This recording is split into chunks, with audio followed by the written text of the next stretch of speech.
Hello everyone, very good morning. आज मैं फिर से एनटी यूजीसी नेट और ऑल कॉम्पिटिटिव एग्ज़ाम जो कि इकोनॉमिक्स के होते हैं वो सबके इम्पॉर्टेंट टॉपिक्स जो है वो लेके आ गई हूँ। मैं आप लोगों के साथ देखती हूँ कि आज का इम्पॉर्टेंट टॉपिक है। आज का इम्पॉर्टेंट टॉपिक जैसा कि आप स्क्रीन पे देख सकते हैं, अर्थव्यवस्था एवं उसकी केंद्रीय समस्याएं। एक्चुअल में जो भी एग्ज़ाम होता है ना इकोनॉमिक्स का, उसके लिए बेस क्लियर होना बहुत ज़रूरी होता है। तो बस बेस के लिए मैं ये सब आप लोगों को करा रही हूँ।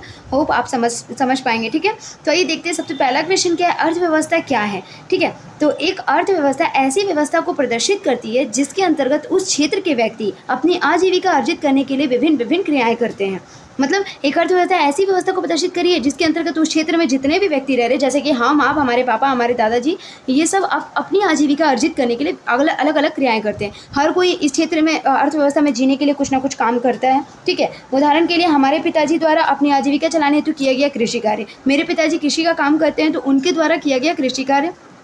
ठीक है, हमारे दादाजी द्वारा अपने आजीविका चलाने के लिए बच्चों का लालन पालन करना और उनके लिए ये लालन पालन का व्यवसायिक कार्य वो कर रहे हैं। व्यवसायिक कार्य हमारा जो फैमिली बिजनेस है वो कर रहे हैं हमारे दादाजी, जिसकी वजह से सारे बच्चों का लालन पालन हो रहा है, उनसे जो पैसा आ रही है उससे उनकी आजीविका चल रही है। ठीक है, नेक्स्ट क्वेश्चन बोला कि आर्थिक क्रियाओं का स्तर अर्थव्यवस्था की प्रकृति को बताता है।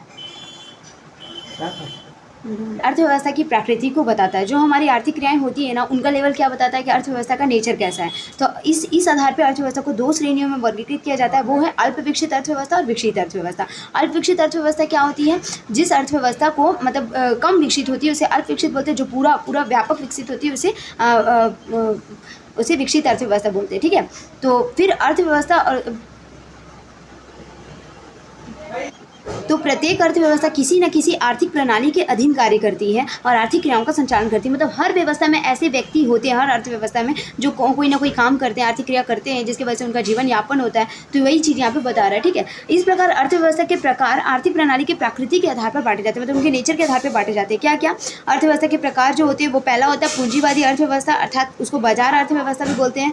दूसरा होता है समाजवादी अर्थव्यवस्था, जिसको नियंत्रित अर्थव्यवस्था भी बोलते हैं। और तीसरा होता है मिश्रित अर्थव्यवस्था। ठीक है, तो पूंजीवादी अर्थव्यवस्था की विशेषताएं। पूंजीवादी अर्थव्यवस्था में क्या क्या विशेषताएं होती है? सबसे पहले होता है निजी संपत्ति। निजी संपत्ति में क्या होता है, पूंजीवादी आर्थिक प्रणालियों में उत्तराधिकार के नियम एवं निजी संपत्ति की एक संस्था के रूप में वैधानिक मान्यता प्राप्त होती है। इसको मैं एग्जाम्पल से आपको क्लियर कर दूंगी। ठीक है, व्यक्ति अपनी संपत्ति को जिस रूप में चाहे जब चाहे प्रयोग कर सकता है।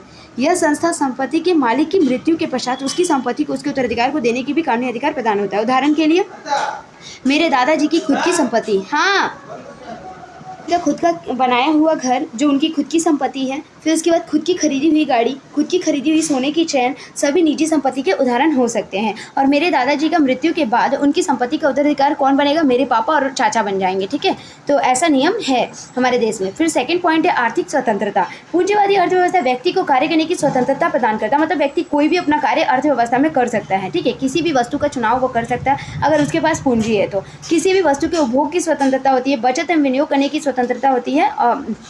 तो उदाहरण के लिए यदि आपके पास मुद्रा है तो आप किसी भी वस्तु को चुन सकते हैं, इसका भुगतान करके आप उन वस्तु का इस्तेमाल भी कर सकते हैं, आपको कोई नहीं रोकेगा। ठीक है, थर्ड पॉइंट है राज्य का अहस्तक्षेप एवं मुक्त व्यापार। मतलब पूंजीवादी जो अर्थव्यवस्था होती है ना, उसमें राज्य का कोई हस्तक्षेप नहीं होता है और मुक्त व्यापार होता है, व्यापार आप कोई भी कर सकते हैं। ठीक है, फिर है प्रतियोगिता। पूंजीवादी आर्थिक प्रणाली में प्रतियोगिता की उपस्थिति अनिवार्य होती है और बाजार की शक्ति और मांग की पूर्ति के मध्य सामंजस्य संतुलन प्रतियोगिता के कारण ही संभव हो पाता है। मतलब कॉम्पिटिशन होगा तो ही वो पूंजीवादी आर्थिक प्रणाली कहलाएगी। आपने देखा होगा कि अगर कहीं गोलगप्पा का कोई ठेला लगाता है तो बगल में दूसरा भी गोलगप्पा वाला ठेला रहता है, तीसरा भी रहता है। अगर कोई सब्जी का दुकान खोलता है तो बगल में भी सब्जी की दुकान खुल जाती है, तीसरी भी खुल जाती है। मतलब एक जगह पे एक चीज़ नहीं देखेंगे आप, बहुत सारे कॉम्पिटिशन, पूर्ण प्रतियोगिता देखेंगे बाजार में। ठीक है, फिर बोला कि ये जो अर्थव्यवस्था होती है पूंजीवादी अर्थव्यवस्था, वो कीमत संयंत्र होती है। मतलब यहाँ पे वस्तुओं और सेवाओं का कीमत किसके द्वारा निर्धारित होता है? वस्तु की मांग और वस्तु की पूर्ति द्वारा। तो वस्तु की मांग और वस्तु की पूर्ति जहाँ पे एक दूसरे के बराबर हो जाती है, वहाँ पे कीमत का निर्धारण हो जाता है।